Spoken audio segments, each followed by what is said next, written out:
Sí, ¿verdad? Sí, en mi pantalla, chicos. ¿Me confirman, por favor? Sí, sí se ve. Ya, muchas gracias, Gabriel. Vamos a empezar. Espérame un segundito.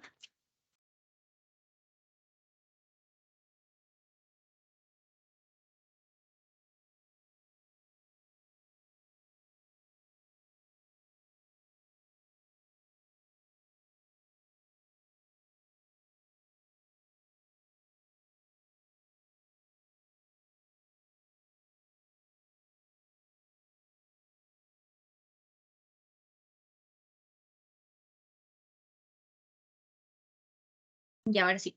Bueno, chicos, hoy vamos a hablar sobre mieloma múltiple. Ya estamos en el capítulo de hematología.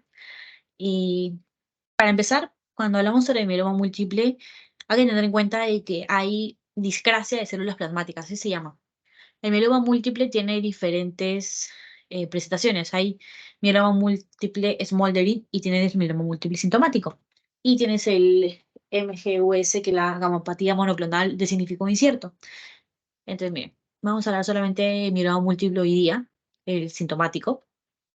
Y este es el que tiene tratamiento, por eso es que tiene gran importancia. Tenemos el índice. Ahora sí.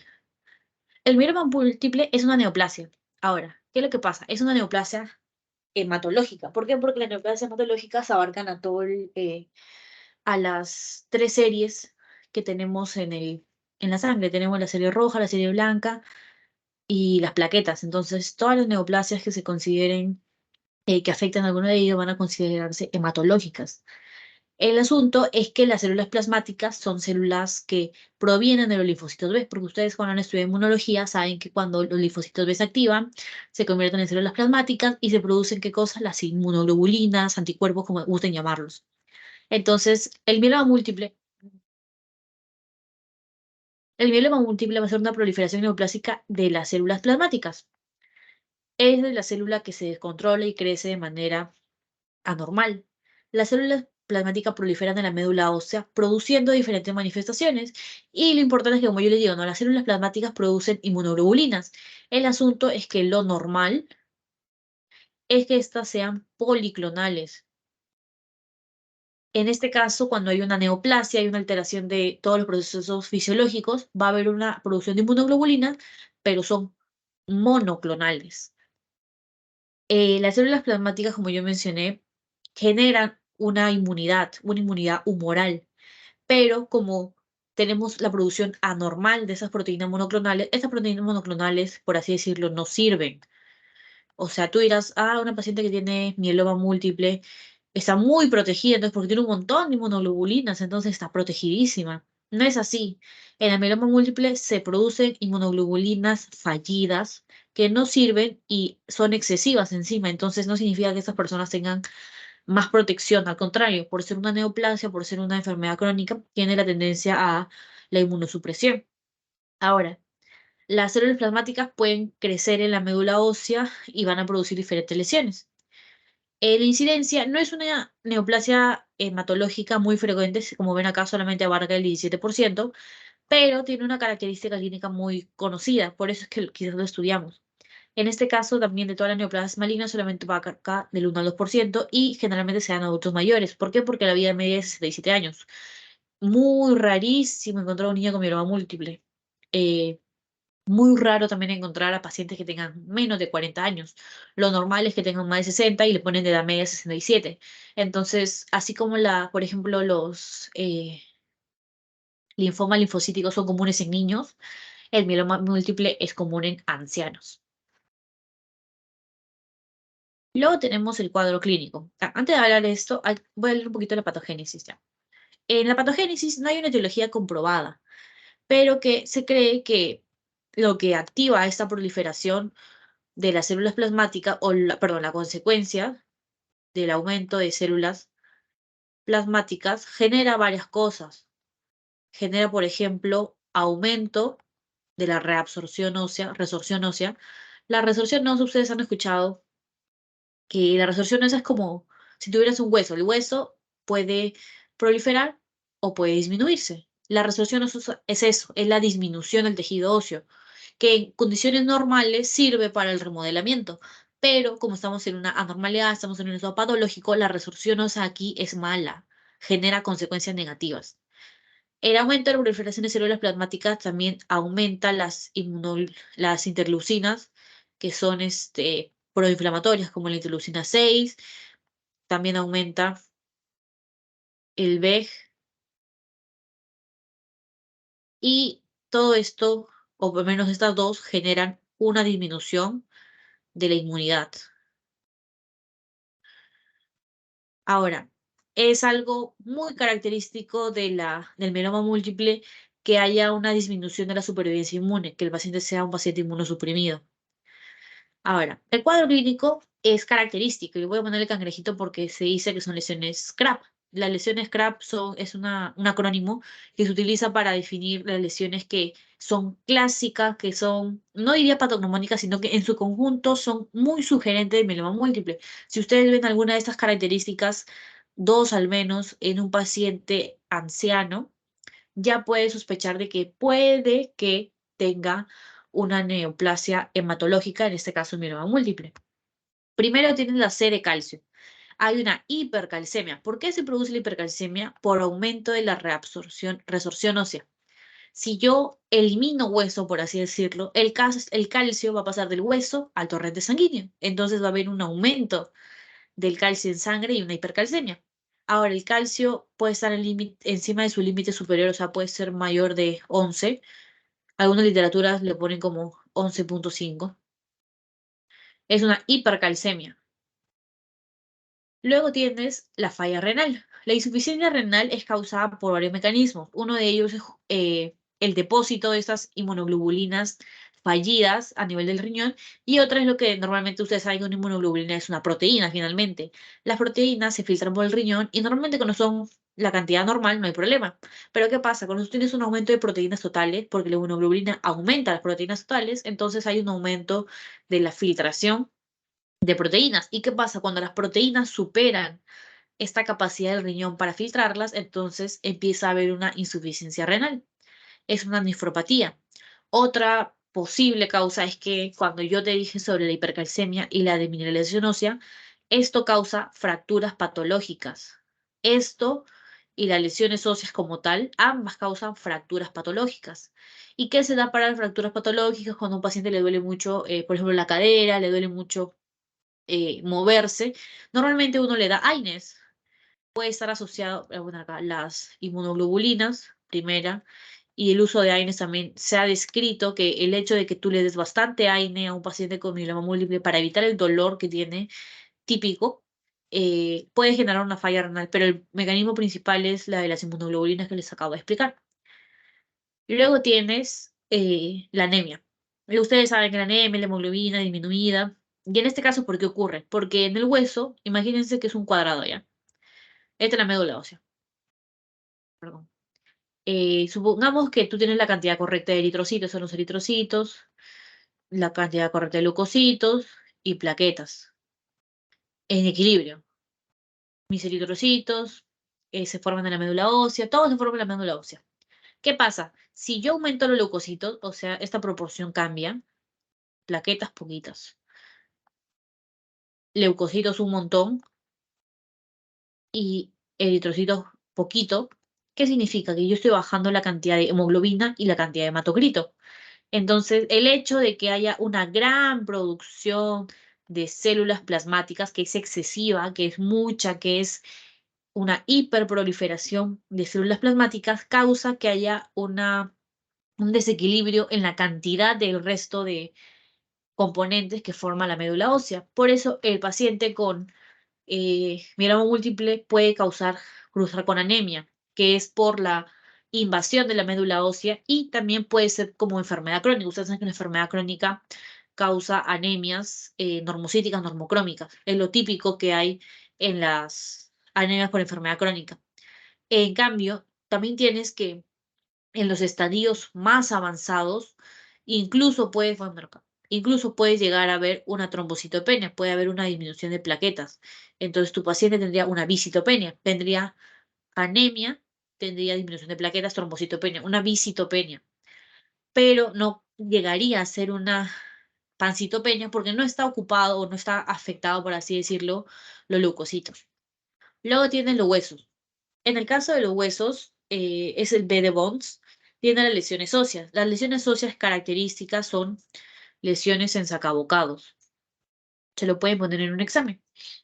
Estas lesiones en sacabocados se pueden encontrar en el cráneo, muy sugerente de mieloma múltiple, y se pueden encontrar en las extremidades, como por ejemplo el fémur, el radio. ¿Y qué es lo que pasa? Cuando tú tienes en emergencia es un paciente que te llega con, imagínense, te llega con un calcio de 15 y te llega por cosas como dolor óseo, te llega por dolor óseo, mi paciente tiene dolor óseo que no calma con el uso analgésico, yo le doy, doctor, una proxeno, le doy ketoprofeno, le doy muchas cosas, y a mi mamá, porque es una persona mayor, es una adulta, es un, por ejemplo, un paciente mayor de 70 años, te dice, doctora, lo que pasa es que me duele mucho la cadera, yo camino, hago mis cosas, me duele la cadera, uso generalmente 3 veces a la semana, 4 veces a la semana AINES, uso naproxeno, uso diclofenaco, uso cualquier AINES porque me duele. Y aún así no me pasa.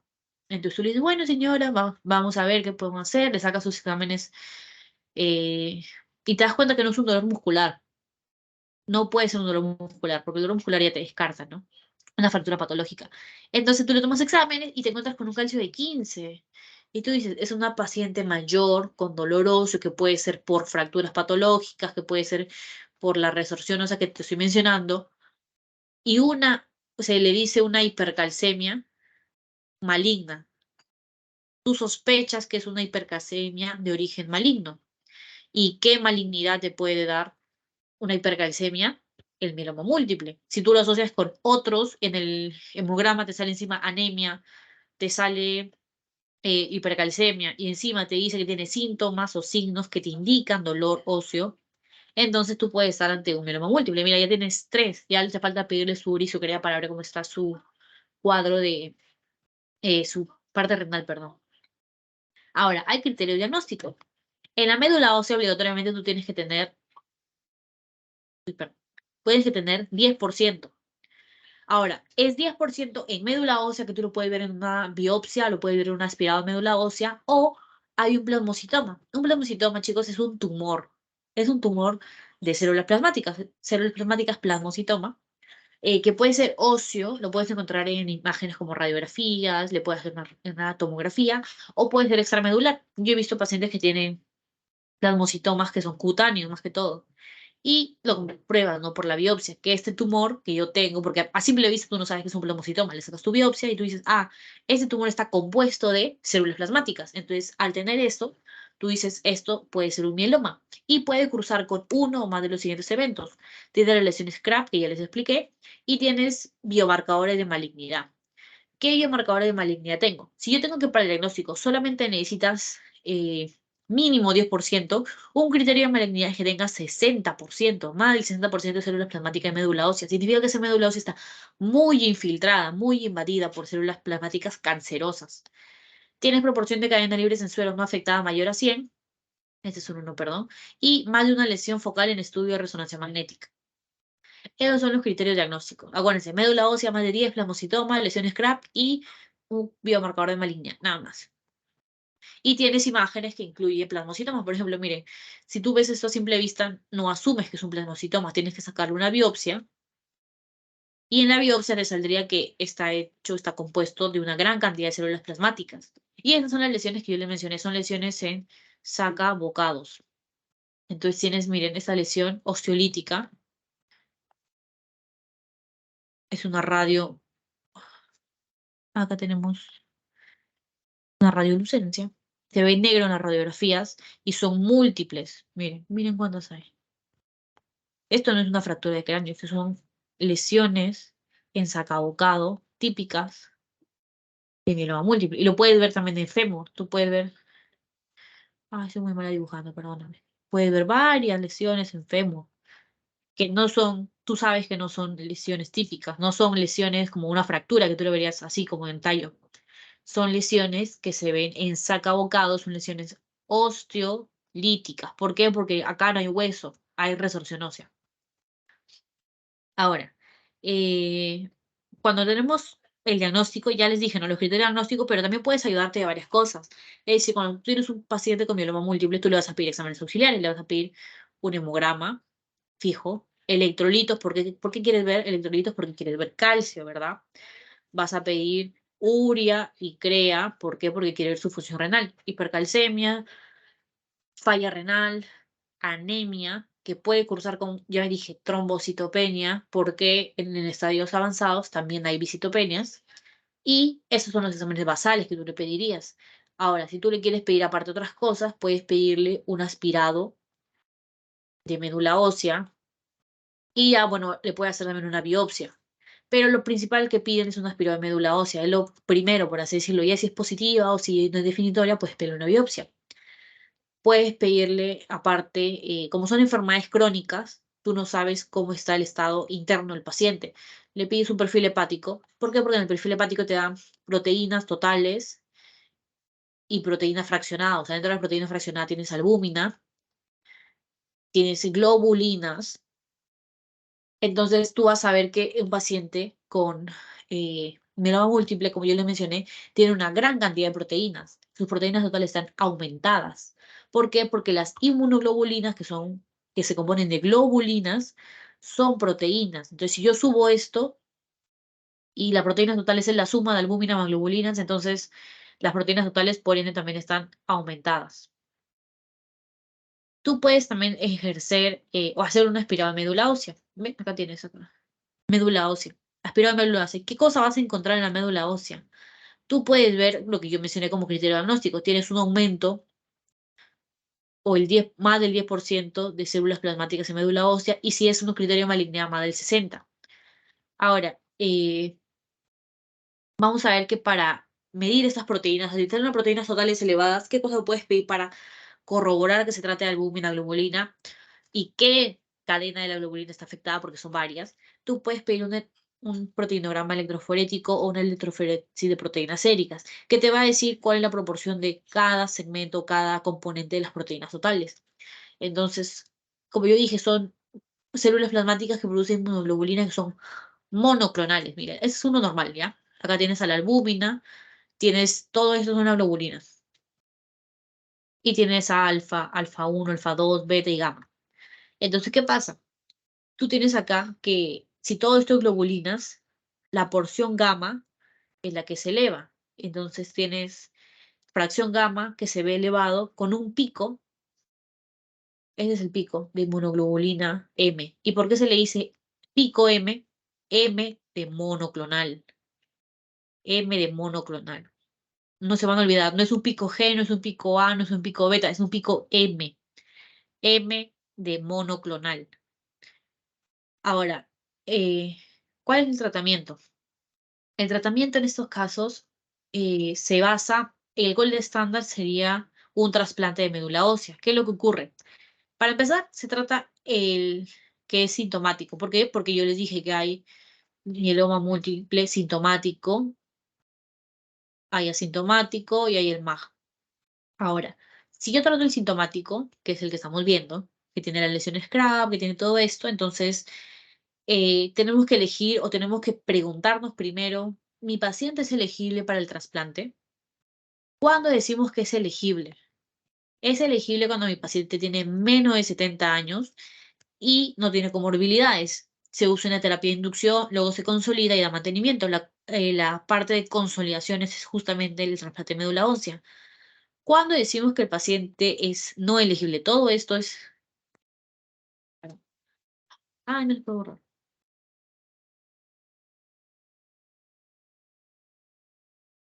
¿Cuándo tú puedes decir que un paciente es no elegible? Eso es lo que es elegible. Entonces, como yo le digo, hay fases. Fase 1 es inducción, fase 2 consolidación y la fase 3 es mantenimiento. ¿Qué pasa cuando tengo un paciente que es no elegible? El paciente no elegible es aquel que, uno, es el primer escenario. Tiene más de 70 años, muy mayor para que yo le haga un trasplante de médula ósea. O el escenario 2, mi paciente tiene menos de 65, pero tiene muchas comorbilidades. Entonces tiene muchas comorbilidades que no me permiten llevarlo a realizarle un trasplante. Ahora, en este caso, también hay fases, ¿no? No es que este paciente se va a quedar sin nada. Tienes igual la fase 1, que yo le dije que era inducción, fase 2, consolidación y fase 3, mantenimiento. En este caso, la consolidación consiste justamente en o trasplante o quimioterapia. En este caso, lo que cambia es si mi paciente es elegible para trasplante o no es elegible para trasplante. Si tiene menos de 70 años, no tiene comorbilidades, la consolidación es trasplante. Y si tiene más de 70 o tiene menos de 65, pero tiene comorbilidades, entonces la elección es la quimioterapia. Pero el gol estándar es el trasplante de médula ósea. Ahora, tú puedes usar también algoritmo de tratamiento según la estratificación. Puedes utilizar pacientes que tengan alto riesgo, pacientes que tengan riesgo intermedio y riesgo estándar. Pero en este caso ya es como más avanzado. Hay un pronóstico de vida, sí. El pronóstico de vida se basa en que la media es de 5 años, pero también se usa un sistema de estadiaje internacional que divide al paciente en 3 estadios y grupos dependiendo de qué, de albúmina y de beta 2 microglobulina. En base a estos dos criterios, tú puedes estadificar un paciente. Ahora, si es que tu paciente está en estadio 1, yo le dije, no son 3 estadios. Si está en estadio 1, su supervivencia va de 7 a 9 años. Estadio 2 va a ir de 5 años. Y el estadio 3 es el peor, ¿no? Es 2 años nomás. Ahora, obviamente, mientras más estadio tiene, la sobrevida disminuye. Pero el pronóstico aproximado, el pronóstico medio, es solamente 5 años. Y ya, eso es todo para el caso de hoy día, chicos. Es una clase bien cortita, de verdad. Es una pregunta que les puede ir en el examen. Como yo le dije, te presentan un paciente que es mayor, que es ancianito, que es, no sé, dice, hija viene trayendo a su madre, a su abuela, que tiene más de 60 años y al examen inicial, o sea, en emergencias, se le encuentra anemia, hipercalcemia y se queja de dolor en cadera, se queja de volver a caminar, se queja dolor óseo que no calma con analgésicos convencionales. ¿Qué puede ser? Mieloma múltiple, lleva 3. Solamente en anamnesis o en relato de cómo vino y exámenes auxiliares ya tienes 3 opciones. Algo que les quería mencionar es que los pacientes que cursan con falla renal pueden llegar incluso al estadio 5. Y ustedes saben que el estadio 5 se trata con diálisis. Otra opción es que el paciente venga con ya el estadio 5, o sea que necesite una diálisis de urgencia. ¿Y cuáles son los criterios para diálisis de urgencia? Tienes A, B, C, D, I, E. No, perdón, es A, E, I, O, U. Ah, perdón. E, I, O, U. Y justamente el U es una uremia muy elevada, que en este caso puede ser causado por la falla renal proveniente de un mieloma múltiple que lleva a tener una uremia y que puede venir incluso con alteración del sensorio porque tiene una encefalopatía urémica. Los pacientes con diálisis de urgencia van a diálisis y luego mejoran, se supone que su encefalopatía mejora, pero como les menciono, ¿no? El pronóstico de un mieloma múltiple es bastante pobre, especialmente porque se encuentran en estadios avanzados. Ya vienen cuando tienen fracturas patológicas, ya vienen cuando las lesiones en hueso están avanzadas y generan síntomas, o ya vienen cuando la falla renal los hace delirar. Entonces, lastimosamente se encuentra en estadios avanzados como algunas neoplasias y por ende, el pronóstico en estos pacientes algunas veces es malo. Y como son inmunosuprimidos, pueden complicarse con complicaciones o pueden generar infecciones intrahospitalarias. Entonces, el manejo de esos pacientes es muy delicado, el pronóstico es pobre, y por eso es que solamente se trata la forma sintomática. Y se considera mucho la edad, la comorbilidad que tenga para ver si es o no apto para un trasplante. Y bueno, chicos, eso era todo lo que les quería mencionar. Un ratito, voy a. Ya, no le voy a tomar el post-test, solamente con el pretest basta. La asistencia la voy a considerar con ese. Y voy a también subir este video a YouTube la próxima semana, todavía chico no lo voy a hacer ahora, junto con el video de la semana pasada que fue anemia ferropénica. Y el PPT igual se lo voy a pasar cuando gusten, ¿no? Está bien, chicos, cuídense mucho y tengan mucha suerte en sus exámenes, que lo vayan en sus pasitos y ya falta poco para acabar el semestre. Me parece que solamente les faltan 3 semanas, 4 semanas, si no me equivoco. Y el último capítulo es de reumato, entonces esos temas son un poquito más fuertes. Pero ya, vamos a intentarlo hacerlo con calma. Chao, chicos, cuídense mucho.